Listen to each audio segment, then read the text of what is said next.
Ang kwento natin sa video na ito ay tungkol sa isang lalaki na napunta sa ibang mundo at tinuring siyang bayani sa mundong ito. Ngunit isang gabi habang may nilalabanan siyang isang tao din ay bigla naman siyang nabalik sa orihinal niyang mundo kung saan kilala siya dito sa pangalang Yuki. Makalipas ang 5 taon habang nasa silid siya ng paaralan kausap ang kaklase niyang si Yuhi ay biglang may lumitaw dito na magic circle. Nalaman kaagad ni Yuki ang ibig sabihin nito at hindi nga siya nagkamali dahil muli na naman siyang nakabalik sa mundong napuntahan niya dati. Ilang sandali lang ay dumating dito ang mga cursed demon para atikihin sila kaya mabilis na tumakbo ang iba nilang kaklase.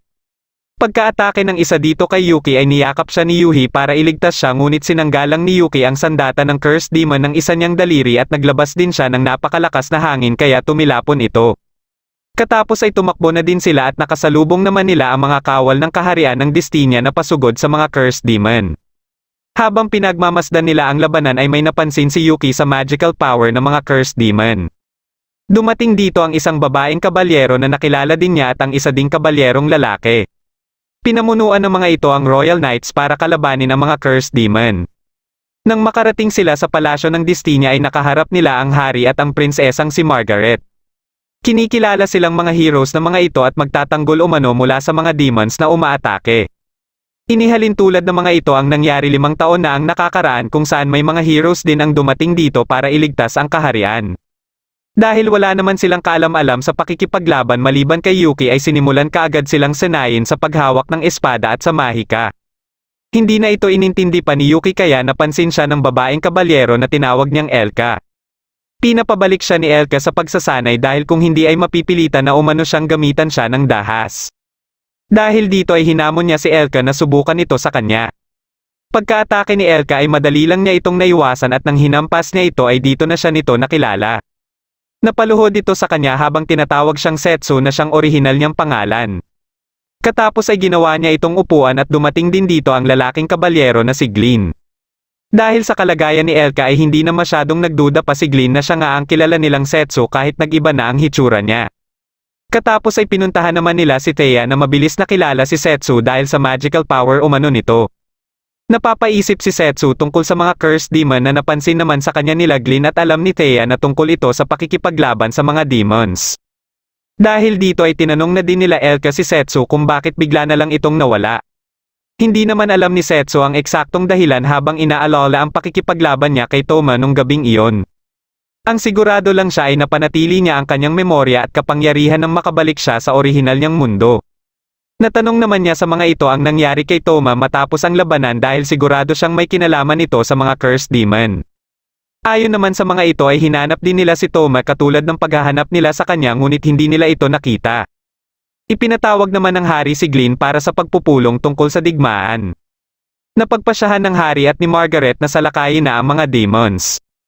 Sinubukan ni Glynn na pigilan ito dahil hindi pa umano nakakabalik ang ipinadala nilang sugo para sana sa usapang kapayapaan ngunit hindi siya pinakinggan ng mga ito. Habang nagsasanay si Yuhi ay nakita siya ni Setsu kaya nilapitan niya ito. Nakikita ni Setsu na may talento si Yuhi sa mahika ngunit napapatanong naman si Yuhi kung bakit kailangan nila itong gawin at bakit may digmaan na nagaganap. Pero sa kabilang banda ay inisip na lang din ni Yuhi na gagamitin niya ang talento niya para protektahan si Setsu. Kinagabihan ay nakausap muli ni Setsu sila Elka at sinabi ni Glynn sa kanya ang plano ng hari. Dahil dito ay nagpasya si Setsu na lalabas siya ng kaharian para pigilan ang nalalapit na naman na digmaan. Balak din sana ng 3 na samahan siya ngunit sinabihan niya ang mga ito na siya lang ang gagawa sa pagkakataon na ito. Ito ay para maprotektahan umano ng 3 ang kaharian mula sa posibleng pag-atake ng mga alagad ni Toma. Kinabukasan ay nagtulong-tulong sila para makuha ni Setsu ang kanyang mga gamit. Napansin naman ni Yuhi si Setsu habang kasama nito ang iba nilang kaklase. Matagumpay na nakuha ni Setsu ang sandata niyang si Kuromaru. Ngunit dahil nagkakagulo na ang mga kawal dahil sa itinago nilang kawal na binugbog ni Elka ay gumawa ng paraan sila Glynn para makalabas si Setsu ng kaharian. Nang magpapaalam na si Setsu kay Elka ay dumating naman dito si Yuhi. Nilapitan nito si Setsu kaya sinabi na ni Setsu kay Yuhi na ito na ang pangalawang beses na napunta siya sa mundong ito. At para mapigilan ang magaganap na digmaan ay may kakatagpuin lang siyang dating kakilala niya. Bago siya umalis ay pinapikit muna siya ni Yuhi at gumamit ito ng Fire and Wind Magic para gupitin ang buhok niya. Katapos nito ay nagsimula na siyang maglakbay. Ipinakita dito ang isang pangyayari ilang taon na ang nakakaraan nang magpunta si Setsu sa isang kilalang jeweler para bumili ng brooch. Sa una ay ayaw pumayag ng jeweler na pagbilhan siya dahil hindi niya umano nakikita ang tunay na halaga ng mga gawa nito. Pagkalabas ng apo nito na si Ruri ay dito na naglatag ng mga ginto si Setsu dahilan para pumayag kaagad ito na ibenta ang brooch. Makalipas ang ilang taon bago pumanaw ang jeweler ay nakiusap ito kay Ruri na ihatid ang brooch kay Disaster Sir Ino sa Demonic Continent. Kaya nang pumanaw na ito ay kaagad na umalis si Ruri para tuparin ang pangako niya sa kanyang lolo. Habang nasa daan na siya papuntang Port Town ay biglang napahinto ang kanyang kabayo. Ito pala ay dahil sa halimaw na kaagad inatake ang kanyang karwahe. Matapos niyang pulutin ang brooch at isilid sa kanyang bag ay nakaharap naman niya ang halimaw. Aatake na sana ito sa kanya at buti na lang ay saktong napadaan dito si Setsu na mabilis lang itong niligpit. Nang tinutulungan na siyang itayo ni Setsu ay naalala niya ang lalaking nagpunta sa kanilang shop na bumili ng brooch. Nakiusap siya kay Setsu na maging bantay niya papuntang Port Town at dahil naaawa si Setsu ay pumayag na lang din ito. Kinaumagahan ay nakarating na sila sa Port Town sa Marsen. Ngunit hindi akalain ni Ruri na wala palang barko ang kasalukuyang bumabiyahe papuntang Demonic Continent dahil sa kasalukuyang nagaganap na digmaan. Lahat na ay pinakiusapan niya ngunit wala sa mga ito ang pumayag. Habang patuloy ang kanyang paghahanap ay nilapitan siya ng tatlong lalaki na nagpakilalang mga kawal ng Destinia. Gusto ng mga ito na makita ang nilalaman ng kanyang bag at dahil tumanggi siya sa mga ito ay pipwersahin na sana itong kunin sa kanya kaya nakialam na dito si Setsu. Makikipaglaban na sana ang mga ito kay Setsu nang mapansin sila ng mga tao kaya napilitan na lang ang mga ito na umalis. Makalipas ang ilang oras na paghahanap ng barko ay wala pa ding makita si Ruri dahilan para mapaisip na ito na bumili na ng barko. Dahil dito ay sinabi na ni Setsu ang kanyang naiisip na plano at magsasabay na lang sila dahil papunta din naman siya sa Demonic Continent. Ngunit ito ay may kondisyon na dapat magpahinga muna si Ruri sa inn dahil alam ni Setsu na pagod na ito. Kinagabihan habang nasa inn na sila ay ipinakita ni Ruri kay Setsu ang brooch na nakilala din kaagad ni Setsu. Katapos ay naikwento na din ni Ruri ang tungkol sa kanyang lolo ang araw ng pagpunta ni Setsu sa shop gamit ang una pa nitong katawan para bilhin ang brooch at ang araw ng ipaayos ito sa kanyang lolo ng isang lalaki na nagmula sa Demonic Continent. Nang maligo si Ruri ay nakumpirma ni Setsu na ito nga ang brooch na nilagyan niya ng protection magic. Habang natutulog na sila ay pumasok sa inn ang tatlong nakaaway nila kanina at naramdaman niya ito kaagad. Nang mapunta ito sa kanilang silid ay kinarga niya si Ruri at mabilis silang lumabas ng inn para tumungo sa pantalan. Pagkadating nila sa pantalan ay nakarating din kaagad dito ang mga humahabol sa kanila. Muling kinarga ni Setsu si Ruri at tumalon sila sabay tinawag ni Setsu ang God of Ocean na si Leviathan o Livia at ito ang sinakyan nila papuntang Demonic Continent. Habang ang tatlong humahabol sa kanila ay natulala na lang. Makalipas lang ang ilang oras ay natanaw na nila ang Demonic Continent. Pagkadating nila dito ay nakipaglaban naman si Livia sa malaking pusit. Katapos ay ipinakilala na ito ni Setsu kay Ruri sa anyong tao nito. Bago sila magpatuloy ay kumain muna sila ng calamares mula sa malaking pusit na niligpit ni Livia. Nasa di kalayuan lang nila ang demonic fishing village ng Volsey at sa kabilang bundok naman makikita ang Evil Barrow na siyang kastilyo ng Demon Lord. Nagulat naman si Ruri nang malaman niya na ang hinahanap pala niya na si Disaster Sir Ino ay ang kasalukuyang Demon Lord. Ilang sandali lang ay may lumapit sa kanila na tatlong batang demon. Matapos makatikim ng mga ito ng calamares ay nasarapan ang mga ito kaya napilitan si Setsu na dalhin ang malaking pusit sa nayon ng Volsey. Hindi naman alam ng mga taga-nayon na niligpit na ang pinuproblema nilang malaking pusit na siyang nagiging dahilan bakit hindi sila makapangisda. Kaya pagkadating dito nila Setsu ay nagulat na lang sila nang makita ang malaking pusit. Dahil dito ay nagkaroon ng salo-salo ang nayon at habang pinagsisilbihan ng mga demon si Livia ay ginawa namang tagaluto ng calamares si Setsu. Makalipas ang ilang minuto ay bumaba si Livia at nag-usap sila ni Ruri. Naikwento ni Livia kung paano sila nagkakilala ni Setsu at dito lang din nalaman ni Ruri na ang hero na Setsu pala ang ginawa niyang tagabantay niya. Kaya dito niya na napagtanto kung bakit kilala nito sila Dazes at Livia. Nakita naman ng pinuno ng personal guard ni Dazes ang nangyayari sa nayon at akala niya ay nasusunog ito. Kaya dali-dali niya itong pinuntahan dahil baka inaatake ito ng mga tao ngunit nagulat na lang siya na may salo-salo lang palang nagaganap. Nang makausap na nito sila Livia at Setsu ay dito na ito nakiusap na iligtas ang Demon Lord. Ito pala ay dahil nalalapit ng ikasal si Dazes sa nagngangalang Terren. Alam ni Vlad na may masama itong balak dahil imbis na singsing ang dala nito ay isang kwentas na may makapangyarihang sumpa ang dinala nito. Nabanggit din ni Vlad ang pagsalakay ng mga tao dito na ikinagulat ni Setsu dahil ang sabi ng mga tao ay mga demon ang unang umatake. Dagdag pa ni Vlad na dahil sa pag-aatubili ni Desus na pumasok sa digmaan ay sinamantala ito ni Terran para sabihin kay Desus na kaya umano nito na mapahinto ang digmaan. Nainis naman si Setsu kay Vlad dahil parang walang ginagawa ang mga ito para protektahan si Desus na kaagad namang itinanggi ni Vlad. Kaya sinabi na ni Livia kay Setsu na dahil umano ito sa pangako ni Desus sa kanya na panatilihin ang kapayapaan. Dahil dito ay natahimik si Setsu ngunit dagdag ni Livia ay hindi pa din nila papabayaan si Desus. Kaagad silang naghanda para pumunta ng kastilyo at binigyan na din sila ng mga impormasyon ni Vlad sa mga dapat nilang aasahan pagdating dito. Habang nasa daan na sila patungo ng kastilyo ay madaming mga halimaw din ang mga nakakalaban nila. Natanong ni Livia kung ano ang eksaktong plano ni Setsu pagkadating nila ng kastilyo. Dito na sinabi ni Setsu ang hinala niya na may kinalaman si Terran sa pag-set up para magkaroon ng digmaan sa pagitan ng mga tao at demon.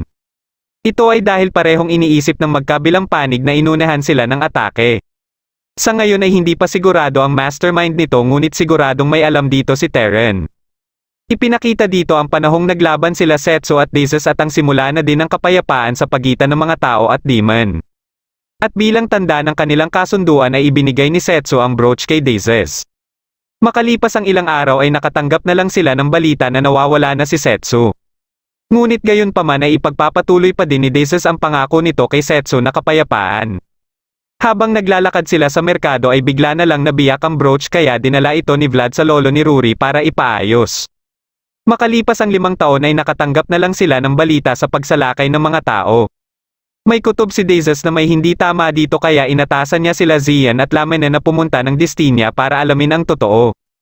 Dito na nakipagkita si Terran para alukin si Desus at daladala din nito ang kwentas na may sumpa. Dahil wala nang naiisip pang ibang paraan si Desus para mapanatili ang pinangako niyang kapayapaan kay Setsu ay pumayag na lang ito. Pagkaalis ni Terran ay nakausap nito ang kasabwat nito na siyang alagad sa may utak na sakupin ang demonic continent.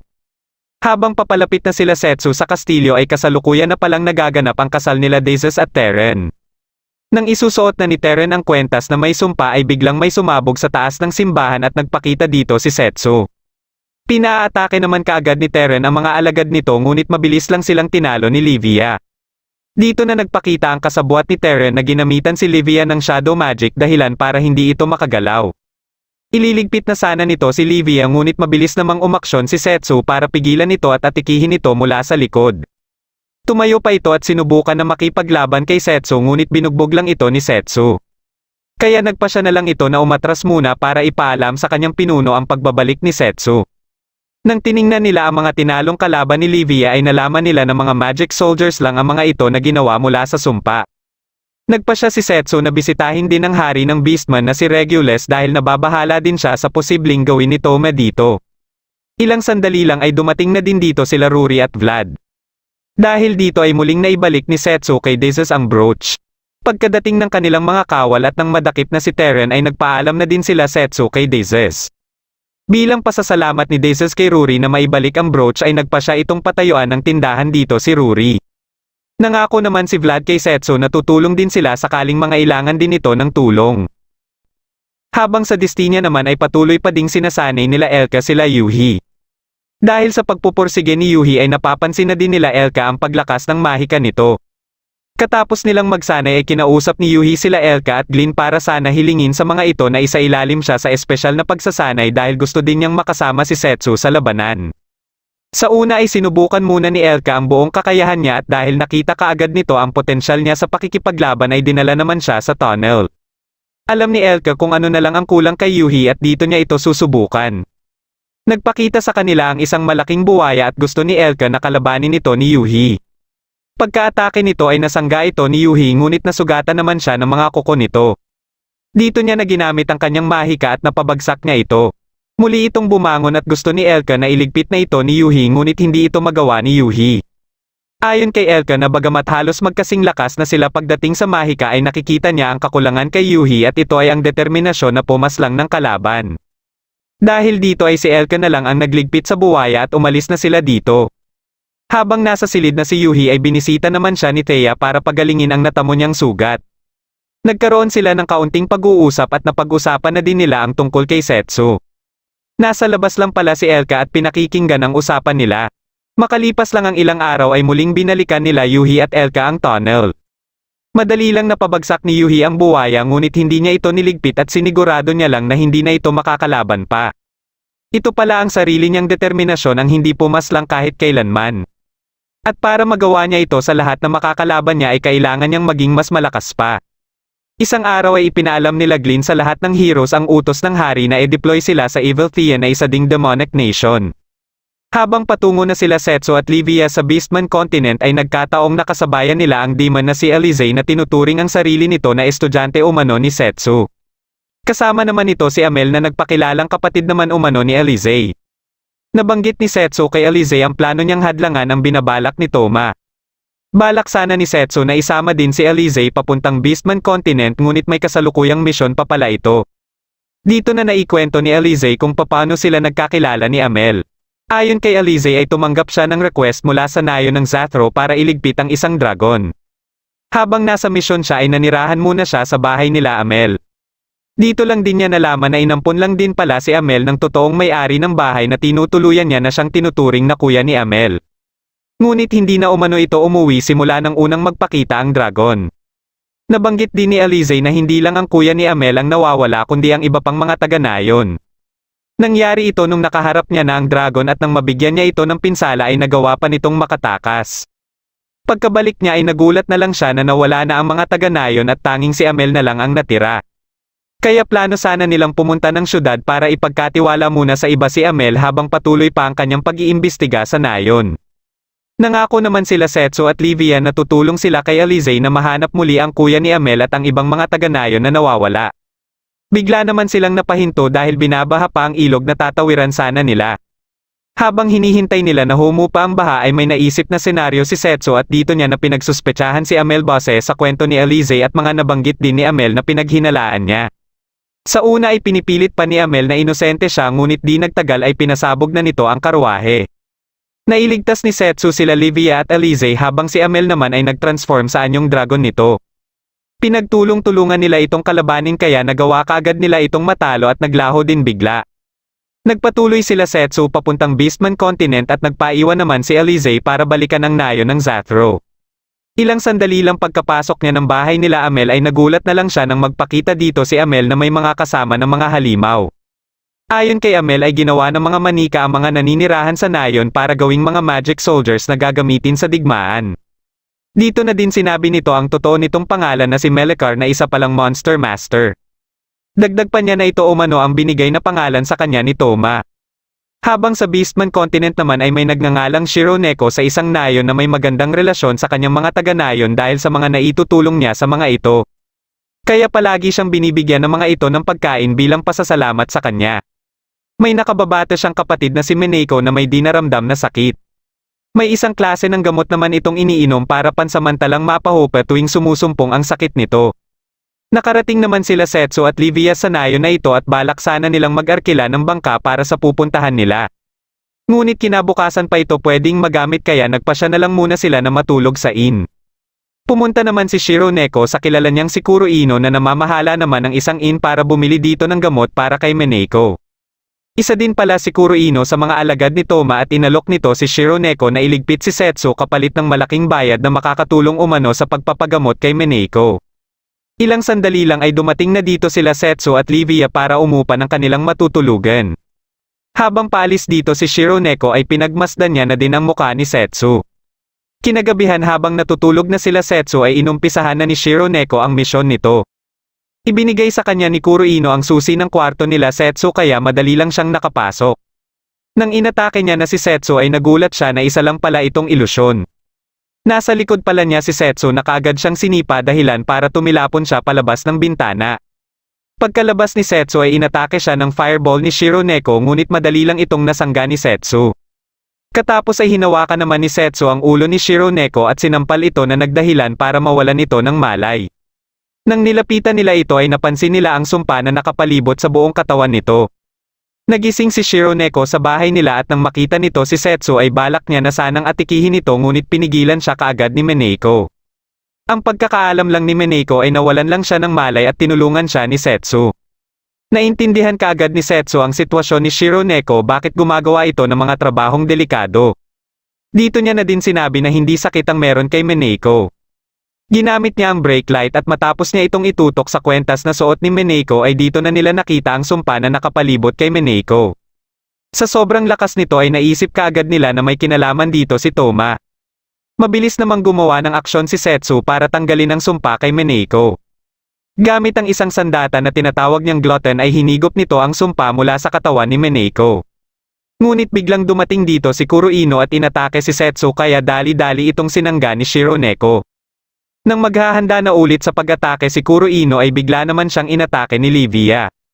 Nakiusap muna si Setsu kay Livia na asikasuhin muna si Kuroino habang tinatapos niya ang kanyang ginagawa. Akala naman ni Kuroino ay hindi magagamit ni Livia ang kapangyarihan nito sa lupa kaya kampante siya na matatalo niya ito. Lumikha ito ng maraming clone at sabay-sabay na umatake kay Livia ngunit mabilis lang itong tinalo lahat ni Livia. Nagtaka si Kuroino na may tubig dagat na sa lugar na ayon naman kay Livia ay sinusundan siya nito kahit saan man siya magpunta. Dahil dito ay natalo kaagad ni Livia si Kuroino sa isang atake lang niya.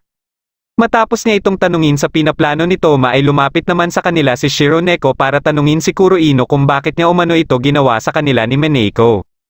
Ngunit nagalit lang ito kay Shironeko at dito na din ito sinabi ang mga plano ni Toma. Gusto umano ni Toma na maging Diyos at ubusin lahat ng lahi sa mundong ito. Katapos ng mga sinabi ni Kuroino ay nagpa siya na itong tumakas. Matagumpay namang natanggal ni Setsu lahat ng sumpa sa katawan ni Mineko. At kagaya ng kwentas na dala ni Teren para sana kay Dezes ay ganito din ang suot ni Mineko. Kinaumagahan ng magpatuloy na sila Setsu papunta sa Royal Capital ay nakita nila sila Shironeko at Mineko. Gusto pala ng mga ito na samahan sila sa pakikipaglaban para na din sa kabayaran nila sa pagkakaligtas kay Mineko at balak din ni Shironeko na makausap muli si Kuroino. Kaya wala na ding nagawa si Setsu kundi isama ang mga ito. Kasalukuyan namang nagpupulong ang mga opisyal ng Beastman kasama ang hari na si Regulus tungkol sa digmaan. Habang nagpapalitan ng mga suhestyon ang mga opisyal ay naramdaman naman nila Regulus at anak nitong si Roa na nasa malapit lang si Setsu. Kaya dali-daling lumabas si Roa para puntahan ito. Pagkadaong nila Setsu ay hinarangan naman sila ng mga bantay dahil hindi sila kilala ng mga ito. Ilang sandali lang ay dumating na dito si Roa na binagsakan ang mga bantay at nakilala kaagad si Setsu dahil sa amoy nito. Pagkapasok nila ay sinalubong din sila ni Regulus at ginawa nila ni Setsu ang nakaugalian nilang batian. Sinabi kaagad ni Setsu kay Regulus ang mga kasalukuyang ginagawa ni Toma pati na din ang mga pinaplano nito. Dahil dito ay balak sana ni Regulus na samahan sila Setsu para pigilan si Toma ngunit minabuti nila Setsu at Livia na maiwan dito si Regulus dahil baka may gawin din dito si Toma. Kaya nagpa siya si Roa na siya na lang ang sasama kina Setsu ngunit dumating naman dito ang commander ng Zudorado Army at fiancé ni Roa na si Ruga para tutulan ang gusto ni Setsu. Ayaw nitong pagkatiwalaan si Setsu dahil sa biglaang pagkakawala nito ng 5 taon at hindi sila sigurado kung mapagkakatiwalaan pa ito. Para malaman kung kanino kina Setsu at Ruga ang papaniwalaan nila ay hinamon ni Ruga si Setsu sa isang duelo. Sinang-ayunan naman kaagad ito ni Regulus kaya wala na ding nagawa pa dito si Setsu. Kinagabihan ay binisita ni Roa si Ruga para sabihin dito kung gaano kalakas si Setsu. Wala namang pakialam dito si Ruga dahil may panlaban umano siya kay Setsu. Ito ay ang magic rune na ibinigay sa kanya ng isang Eastern Mage na magbibigay sa kanya ng sobrang lakas mula sa pagiging determinado niya na talunin si Setsu. Kinabukasan ay isinagawa na ang duelo sa arena na pinapanood naman ng maraming Beastmen. Pagkaumpisa ng laban ay paulit-ulit na umatake si Ruga ngunit naiiwasan at nasasanggalang ito ni Setsu. Dahil dito ay nagtransform na si Ruga sa beast form nito. Pero hindi pa din ito naging sapat para matapatan ang lakas ni Setsu. Muling bumangon si Ruga at dito na na-activate ang magic rune sa katawan niya. Matapos mapansin ni Livia ang sumpa sa katawan ni Ruga ay inatake naman nito si Setsu na hindi na nagawang ilagan pa ni Setsu. Nawala na sa tamang pag-iisip si Ruga at muling sumugod kay Setsu. Nagawa ni Setsu na maputol ang isang kamay nito ngunit nag-regenerate lang ito at kaagad na gumanti ng atake. Kaya nagpa siya na si Setsu na gamitin ang gluten at nagpresente naman si Roa na pro-protektahan siya habang isinasagawa niya ito. Ngunit nang ilalabas na sana ni Setsu ang gluten ay dito na niligpit ni Toma si Ruga at katapos ay nagpakita ito sa kanila. Ito na mismo ang nagsabi sa kanila na ililigpit niya ang mga tao, demon at mga beastmen. Katapos ay magsasama umano silang mabubuhay ni Setsu bilang mga Diyos na. Ngunit nilinaw naman ni Setsu kay Toma na uulitin niya muli ang ginawa niya dito sakaling may sakta na naman ito ng mga inosente. Matapos sabihin ni Toma na kasalukuyan ng patungo sa Demonic Continent ang hukbo ng destiny ay nawala na din ito. Nang magkausap sila Setsu at Regulus ay sinabi ni Setsu ang plano niyang bumalik kaagad ng Demonic Continent para pigilan si Toma. Sinabi naman ni Regulus na ihahanda niya na din ang kanyang hukbo at susunod sila kaagad sa lalong madaling panahon. Kinausap din ni Setsu si Roa na nasa arena pa at nagluluksa sa pagkasawi ni Ruga. Ngunit gayon pa man ay isinantabi muna niya ito dahil alam niyang may dapat pa silang gawin nila Setsu. Ipinakita dito ang araw ng unang mapunta sa mundong ito si Setsu kasama si Toma 10 taon na ang nakakaraan. Kasalukuyang nasa kasagsagan pa ng digmaan sa pagitan ng mga tao, demons at beastmen. Araw-araw na nagsanay si Setsu para maging malakas dahil gusto niyang ihinto ang nagaganap na digmaan. Nang maging kampante na siya sa inilakas niya ay nagpasya siyang lumabas ng kaharian para tingnan mismo ng kanyang mga mata ang nangyayari sa ibang kontinente. Bago siya umalis ay nangako sila pareho ni Toma na pareho silang lalakas at balang araw ay muli silang magkikita bilang totoo ng mga hero. Kasama ni Setsu sa paglalakbay sila Elka, Glynn at Thea. Makalipas ang ilang taon ay mas lumakas pa si Toma at kinilala bilang Silver Hero dahil sa mga nagawa niya para sa kaharian ng Destinia. Isang araw habang nasa isang operasyon sila ay napunta siya sa silid na may isang rebulto na walang ulo. Katapos niyang iligpit ang kanilang mga kalaban ay nagpasya siyang bumalik na ngunit narinig niya ang boses ng isang babae. Alam nito ang totoo niyang nararamdaman at ang ninanais niya. Nangako ito sa kanya na ipagkakaloob nito ang ninanais niya pati na din ang kapangyarihan. Dahil sa kagustuhan niyang matupad ang ninanais niyang makasama muli si Setsu ay naniwala siya dito at kinuha ang bato. Makalipas ang ilang araw habang nasa gitna siya ng pakikipaglaban ay nakatanggap siya ng mensahe galing sa Royal Capital tungkol sa usapang pangkapayapaan. Ilang sandali lang ay naramdaman niya ang kapangyarihan ni Setsu mula sa papalapit na karwahe. Nakita niya si Setsu dito kasama na sila Regulus at Dazes at nang mapansin siya ni Setsu ay nginitian siya nito. Pagkadating nila sa palasyo ay pinirmahan ng 3 pinuno ang kasunduan para sa kapayapaan. Kinagabihan habang pinagdidiwang ang kapayapaan ay nagkausap sila Setsu at Toma. Ilang sandali lang ay tinawag na din si Setsu nila Elka para isama sa nagaganap na pagdiriwang. Dito na sinabi ni Toma na nakahanap na siya ng paraan para makabalik na sila sa orihinal nilang mundo gamit ang hawak niyang espada kung saan niya inilagay ang bato. Ngunit wala pa palang balak si Setsu na bumalik dahil dati pa pala nitong pinangarap na maglakbay sa mundong ito sakaling matapos na ang digmaan. Dahil dito ay nagalit ng sobra si Toma at sinabi nito kay Setsu na uubusin nito ang mga tao, demons at beastmen. Ito ay para umano bumalik na sa dati si Setsu at magkasama muli sila.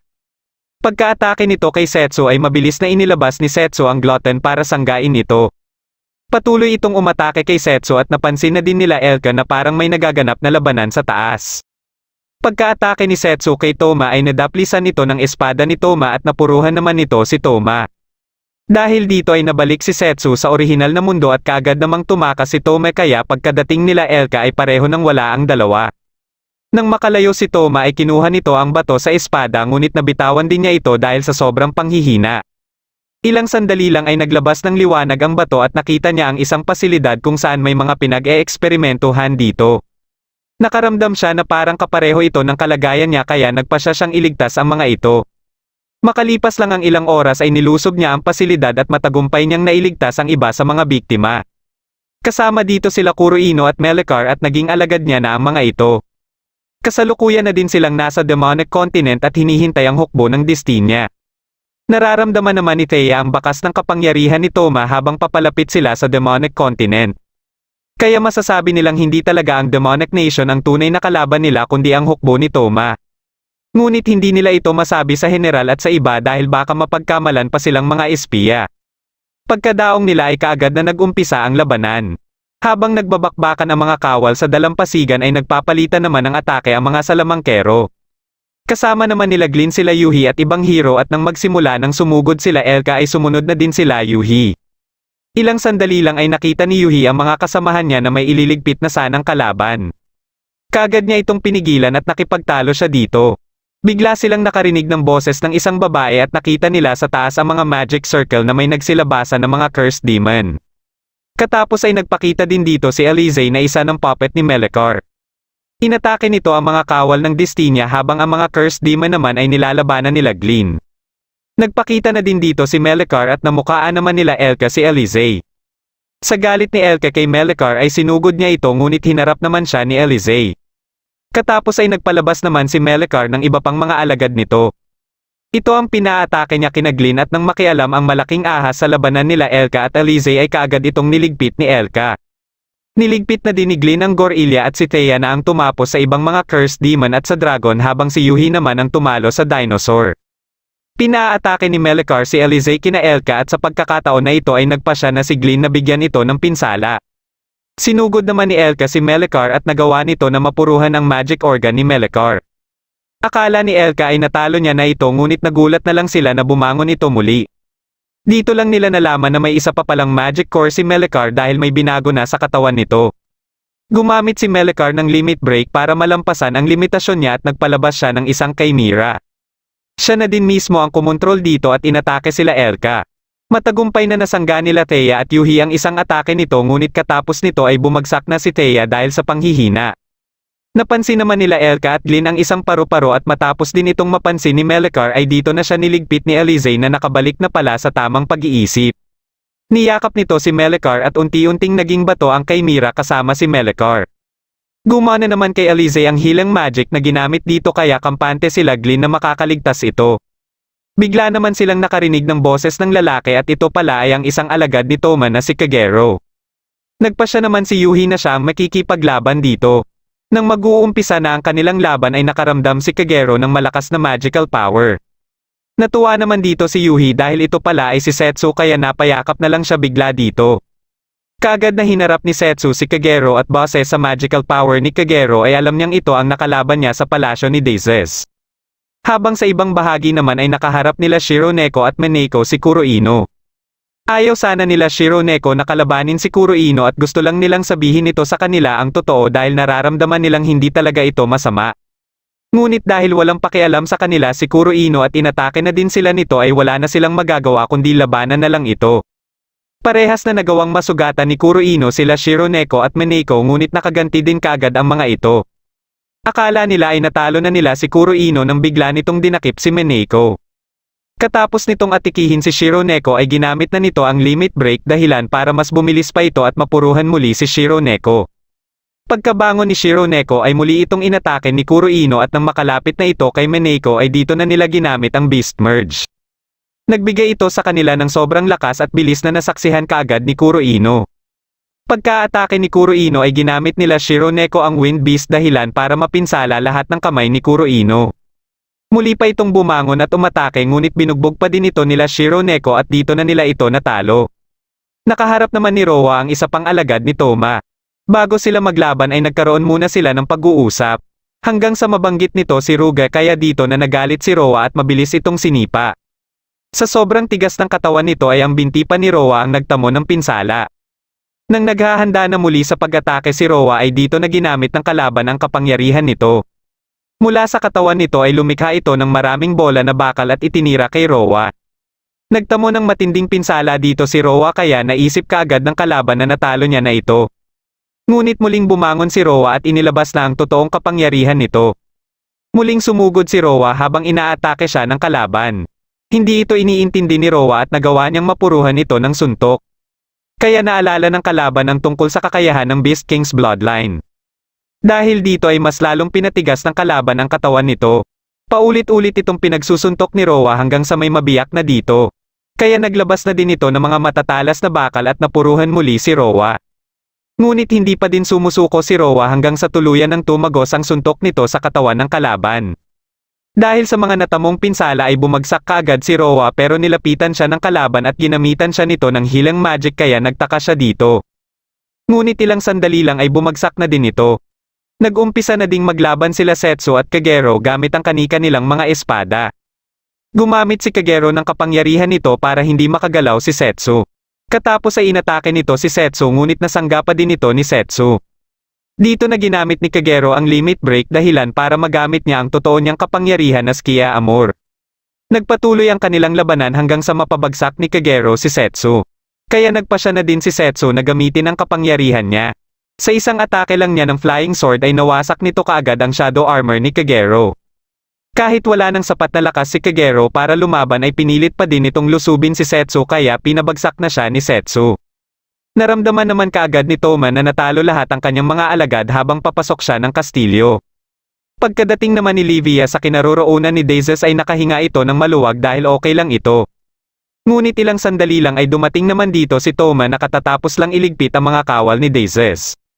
Sa sobrang lakas ni Toma ay walang nagawa sila Livia kaya pagkadating dito ni Setsu ay nakahandusay na ang mga ito. Sa galit ni Setsu ay kaagad nitong inatake si Toma na nagawa naman nitong mapigilan. Naglaban silang dalawa at kahit matindi na ang ginagawang palitan nila ng mga atake ay warm up pa lang pala nila ito. Pagkaumpisa ng totoo nilang laban ay naunang umatake si Toma na sinangga ng flying sword ni Setsu. Ngunit gumamit din si Toma ng flying sword na hindi na nagawang maiwasan pa ni Setsu. Nagpatuloy ang kanilang laban at natanggal ni Setsu ang espada ni Toma. Bigla namang binitawan ni Setsu ang espada niya at pinagsusuntok si Toma hanggang sa makagamit si Toma ng kapangyarihan nito. Katapos ay kinuha ni Toma ang espada nito at binago ang anyo nito sa ibang klase na sandata. Sa sobrang lakas nito ay nagagawa nitong tumago sa bundok. Pagsugod ni Setsu ay tinadyakan nito si Toma at nanatili siya sa ere para walang madamay sa baba. Muling binago ni Toma ang kanyang sandata ngunit nakagawa pala si Setsu ng shield. Pagka-atake muli ni Toma ay inilabas na ni Setsu ang glutton kaya nilamon lang nito ang atake ni Toma. Katapos ay naglabas si Setsu ng matinding kapangyarihan at inatake si Toma gamit ang dalawa nitong espada. Pagkadating dito nila Yuhi ay dito na ginamit ni Toma ang kapangyarihan na nagmumula sa bato kaya nakapag-limit break ito. Walang tigil nitong inatake si Setsu hanggang sa mapunta si Setsu sa pwesto na kung umilag pa siya ay sila Yuhi na ang matatamaan. Kaya sinubukan niya itong sanggain gamit ang glutton ngunit may naligaw pa din papunta sa kastilyo at buti na lang ay nakagawa kaagad sila Yuhi ng shield. Si Setsu naman ang umatake kay Toma at nang masangga ito ni Toma ay gumamit si Setsu ng flying sword rapid fire. Nawasak dito ang sandata ni Toma at sinundan pa ito ng atake ni Setsu. Ngunit muli namang naalala ni Toma ang nakaraan nila ni Setsu kaya muli itong naglabas ng matinding kapangyarihan at lumikha ng bagong sandata. Pagka-atake nito kay Setsu ay sinubukan pa itong sanggain ni Setsu ngunit sa sobrang lakas nito ay nabasag nito ang shield ni Setsu kaya nahulog ito. Pagkababa ni Toma para lapitan si Setsu at habang pinagtatawanan nito ang kalagayan ni Setsu ay muling bumangon si Setsu at ginamitan ng dimensional magic si Toma. Sinusubukan pa ni Toma na mag-limit break ngunit hindi niya na ito magawa. Ginamit ni Setsu ang atake niyang Earth Eater at dito niya natuluyang natalo si Toma. Nang magkamalay si Toma ay nasa tabi pa din niya si Setsu kaya nagtaka ito bakit hindi pa din siya niligpit ni Setsu. Kaya sinabi ni Setsu na ni minsan umano ay wala sa kanyang mga plano na iligpit si Toma at hindi pa din niya nakakalimutan ang pinangako niya dati na proprotektahan niya ito. Dagdag pa ni Setsu na para na din makapagbayad pa ito sa mga nagawa nitong kasalanan. Habang nakakulong na si Toma ay binisita ito nila Setsu para ipaalam dito ang napagpasyahan ng mga pinuno na ipapataw na parusa dito. Ito ay kailangan ni Toma na ibalik sa orihinal na mundo ang mga kaklase ni Setsu na kasama din siya. Nagulat naman si Toma na ito lang ang matatanggap niyang parusa. Pagsapit ng araw para ibalik na sa orihinal na mundo ang mga kaklase ni Setsu ay nagpaiwan naman si Yuhi at nagpasya din si Toma na mananatili muna siya sa mundong ito. Bago umalis ng kaharian si Toma ay nagpaalam muna ito kay Setsu. Makalipas lang din ang ilang araw ay umalis na din ng kaharian si Setsu kasama si Yuhi para maglakbay sa mundong ito. Binisita din nila si Livia, ang Demonic Continent at Beastman Continent para tingnan ang kalagayan ng mga ito. Dito na nagtatapos ang huling episode ng Summon to Another World for a second time. Kung nagustuhan mo ang ating kwento ay huwag kakalimutan mag-like at mag-subscribe na din para malalaman mo kaagad kung may bago akong video. Maraming salamat sa panonood at shoutout na din kina